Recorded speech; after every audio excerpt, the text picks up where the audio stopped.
ಗಂಗಾಧರ್ ಅಂತ ನಾನು doctor B R Ambedkar ದಲಿತರ ಪೌರ ಕಾರ್ಮಿಕರ ಮಹಾಸಂಘದ ರಾಜ್ಯಾಧ್ಯಕ್ಷರು. ಏನಿವತ್ತು ನ್ಯಾಯಬದ್ಧವಾಗಿ ನಮ್ಮ ಬರುವಂತ ಪಾಲನ್ನ ನಾವು ಕೇಳ್ತಾ ಇದೀವಿ ಅಷ್ಟೇ. ಬೇರೆ ಏನು ನಾವೇನು ಬೇರೆಯವರು ಇದಕ್ಕೇನು ಕೇಳ್ತಲ್ಲ. ಮಾದಿರಿಗೆ ಏನೋ ಸಮಾನ ಹಕ್ಕುಗಳು ಏನು ಬರಬೇಕು. ಸುಮಾರು ಸ್ವಾತಂತ್ರ್ಯ ಬಂದಾಗಿಂದ ಕೂಡ ನಮ್ಮ ಹಕ್ಕುಗಳನ್ನ ನಾವು ವಂಚಿತರಾಗಿದ್ದೀರಿ. ಕರ್ನಾಟಕ ರಾಜ್ಯದಲ್ಲಿ ನಮ್ಮ ಮಾದಿಗರು ವಂಚಿತರಾಗಿದ್ದೀವಿ. ಇವತ್ತು ಸಿದ್ದರಾಮಯ್ಯ ಸರ್ಕಾರ ಒಂದೇ ನಾವು ಕೇಳ್ತಿರೋದು, ಮಾದಿಗ ಸಮುದಾಯಕ್ಕೆ ನೀವು ನ್ಯಾಯ ಕೊಡಿ, ನಮಗ್ ಬರುವಂತ ಪಾಲನ್ನು ನೀವು ಸಮಾನವಾಗಿ ಹಂಚ್ಬೇಕು.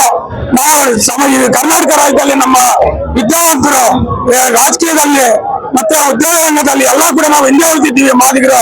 ಅದರಿಂದ ನೀವೇನು ಇವತ್ತು ಮೀಸಲಾತಿನ ನಮ್ಗೇನು ಸಮಾನವಾಗಿ ನಮ್ಗೇನು ಬರುವಂತ ಪಾಲನ್ನ ನಮ್ಮ ಕೊಡ್ಬೇಕಂತ ಹೇಳಿ ಇವತ್ತು ಇಡೀ ಕರ್ನಾಟಕ ರಾಜ್ಯ ಅಂತ ಒಳ ಮೀಸಲಾತಿ ಹೋರಾಟದ ಮುಖಾಂತರ ಇವತ್ತೆಲ್ಲ ನಮ್ಮ ಹಿರಿಯ ದಲಿತ ಮುಖಂಡಗಳು ಮಾದಿಗ ಮಂದಾಕೃಷ್ಣನ್ ಅವರು ಮತ್ತೆ ಎಲ್ಲರೂ ಕೂಡ ಮಾದಿಗ ಸಮುದಾಯದವರು ಇವತ್ತು ಶ್ರೀರಾಮಪಟ್ಟಣದಲ್ಲಿ ನಾವು ಹೋರಾಟ ಮಾಡ್ತಾ ಇದೀವಿ.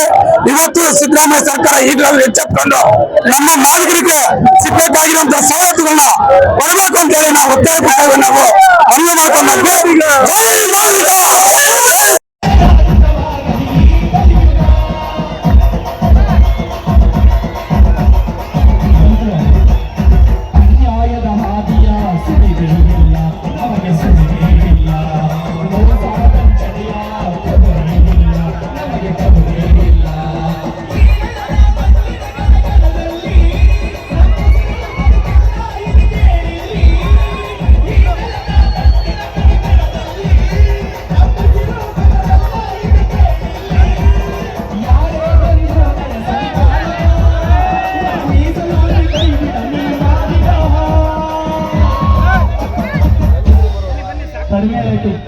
ಕಡಿಮೆ